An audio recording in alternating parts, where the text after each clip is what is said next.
Hi అండి, నమస్తే. Welcome to my channel. నేను అనురాధను. ఈరోజు ఈ వీడియోలో మన రెసిపీ వచ్చి ఎంతో టేస్టీగా ఉండే పచ్చిశనగపప్పుతో పప్పు చేగోడీలు తయారు చేసుకుంటున్నామండి. చాలా టేస్టీగా ఉంటాయి. పిల్లల నుండి పెద్దవాళ్ళ వరకు చాలా ఇష్టపడతారు. మనం షాపులో ఉన్నట్లుగానే అంత టేస్టీగానే ఇంట్లోనే చాలా ఈజీగా తయారు చేసుకోవచ్చు. మరి ఇప్పుడు ఎలా తయారు చేసుకోవాలి వీడియోలో చూసేద్దాం. ముందుగా కళాయిని కానీ గిన్నెని కానీ స్టవ్ మీద పెట్టుకోండి. హై ఫ్లేమ్లో పెట్టుకోండి. 4 స్పూన్లు ఆయిల్ని కళాయిలో వేసుకోవాలి. ఆయిల్ ప్లేస్లో నెయ్యిని కూడా తీసుకోవచ్చండి. నేను ఇక్కడ ఆయిల్ తీసుకున్నాను. ఆయిల్ కొద్దిగా వేడెక్కిన తర్వాత 1 కప్పు బియ్యం పిండిని కళాయిలో వేసుకోవాలి. ఈ బియ్యం పిండి పొడి బియ్యం పిండి అండి. మనం సూపర్ మార్కెట్ నుండి కొన్న పిండినైనా తీసుకోవచ్చు, లేదంటే మిల్లి పట్టించిన బియ్యం పిండినైనా తీసుకోవచ్చు. తడి పిండినే తీసుకునే అవసరం లేదండి.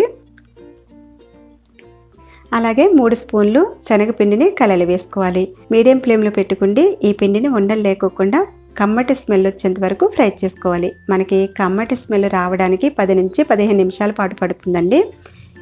ఇలాగా గరిటెతో కలుపుకుంటూ ఫ్రై చేసుకోవాలి. చూడండి, ఇలాగా కమ్మటి స్మెల్ వచ్చిన తర్వాత స్టవ్ ఆఫ్ చేసుకోండి. ఈ కళాయిని పక్కగా దింపుకోండి. పిండిని చల్లారబెట్టుకోవాలి. మనం కళాయిలోని పిండిని ఉంచినప్పుడు పిండి మాడిపోతుందండి. అందు గురించి ఇలాగా గరిటెతో కలుపుకుంటూ మధ్యలో పిండిని చల్లారబెట్టుకోవాలి. లేదంటే మరొక గిన్నెలోకి మార్చుకోవచ్చు ఈ పిండిని. ఈ పిండిలోకి చిటికెడు పసుపు, 1/2 స్పూన్ కారం, ఈ పిండికి సరిపడా సాల్టు, 1 స్పూను పొడి చేసిన వాముని పిండిలోకి వేసుకోండి. ఈ విధంగా కలుపుకోవాలి. మనము ఏ కప్పుతోటైతే బియ్యం పిండి తీసుకున్నామో అదే కప్పుడు వాటర్ తీసుకోండి. ఈ పిండిలోకి కొద్దిగా వేసుకుంటూ పిండిని కలుపుకోవాలి. ఒకేసారి ఎక్కువ వాటర్ని వేసుకుని కలుపుకుంటే మనకి పిండి కనుక మెత్తగా అయిపోయింది అనుకోండి, మరలా మనం పొడి పిండి వేసుకుని కలుపుకుంటే చెగోడీలు అనేవి సరిగ్గా రావు. మనకి చపాతీ పిండి మీద కొంచెం మెత్తగా కలుపుకోవాలి, మూతుగా. నేను ఈ వీడియోలో చూపించినట్లుగా పిండిని కలుపుకోవాలి. మనకి చెగోడీలు కొద్ది కలర్గా షాపులో ఉన్నట్లుగానే కలర్ఫుల్గా ఉండాలంటే కొద్ది ఫుడ్ కలర్ని, ఎల్లో కలర్ కానీ లేదంటే రెడ్ కలర్ని కూడా కలుపుకోవచ్చు. మనం పసుపు వేయటం వల్ల కొద్ది కలర్ఫుల్గానే ఉంటాయండి. 1 కప్పుడు పచ్చిశనగపప్పుని గంట పాటు వాటర్లో నానబెట్టుకోవాలి. ఇలాగా నానిన పప్పుని వాటర్తో శుభ్రంగా కడిగిన తర్వాత వాటర్ లేకోకుండా తీసుకోవాలి.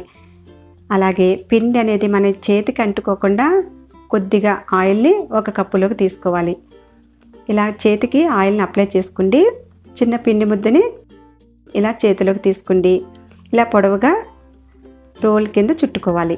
నేను ఇక్కడ కొద్ది లావుగానే చెగోడీలు తయారు చేస్తున్నానండి. కావాలనుకుంటే మనం సన్నగా కూడా తయారు చేసుకోవచ్చు. ఇలాగా కొద్ది శనగపప్పును కూడా ఇలా వేసి మనం రోల్కి అంటించాలి. ఇలా నెమ్మదిగా ప్రెస్ చేస్తే చక్కగా అంటుకుంటాయండి. పప్పు అనేది ఎక్కడైనా అక్కడక్కడ కొద్ది అంటుకోకపోతే పప్పుని అతికించవచ్చు. ఇలాగా పప్పుల్ని అతికిన తర్వాత ఈ చివర్ని ఇలాగా అటాచ్ చేయాలి. ఇలా అంటించిన తర్వాత ఇలాగా చేతిలోకి తీసుకున్న తర్వాత మరొకసారి ఇలాగా ఊడిపోకుండా ఒకసారి ప్రెస్ చేయాలి. ఇలా రెడీ చేసుకుని ప్లేట్లోకి తీసుకోవాలి. ఇదే విధంగా పిండి మొత్తాన్ని చెగోడీల కింద తయారు చేసుకోవాలి. మనం లావుగా తయారు చేసుకుంటే మనం డీప్ ఫ్రై చేసేటప్పుడు స్లో ఫ్లేమ్లో పెట్టుకుంటే డీప్ ఫ్రై చేసుకోవాలి. అదే సన్నగా అనుకోండి మీడియం ఫ్లేమ్లో పెట్టుకుంటే ఫ్రై చేసుకుంటే క్రిస్పీగా ఫ్రై అవుతాయి. ఇలాగా చెగోడీల పిండి మొత్తాన్ని చెగోడీల కింద తయారు చేసుకుంటే ఇలా రెడీ చేసుకుని పక్కన పెట్టుకోవాలి. పప్పు చెగోడీలని ఫ్రై చేయడానికి, డీప్ ఫ్రై చేయడానికి కళాయిలో సరిపడా ఆయిల్ వేసుకుంటే హై ఫ్లేమ్లో పెట్టుకుంటే ఆయిల్ వేడి చేసుకోవాలి.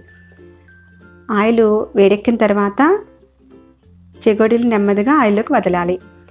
ఈ ఆయిల్కి ఎన్ని చెగోడీలు పడతాయో అన్ని చెగోడీలు వేసుకుని డీప్ ఫ్రై చేసుకోవాలి. మనకి ఆయిల్లో చెగోడీలు వేస్తున్నప్పుడు ఇలాగా పొంగుతూ ఉంటాయండి. ఈ పొంగంతా తగ్గేంత వరకు ఫ్రై చేసుకోవాలి. ఇలాగా కళాయిలు వేసిన తర్వాత చెగోడీలని నేను ఇక్కడ స్లో ఫ్లేమ్లో పెట్టుకుంటే ఫ్రై చేస్తున్నానండి. కొద్ది లావుగా ఉండటం వల్ల. అదే మనకి చెగోడీలు సన్నగా ఉంటే మీడియం ఫ్లేమ్లో పెట్టుకుంటే ఫ్రై చేసుకుంటే లోపల కూడా చక్కగా ఫ్రై అవుతాయి.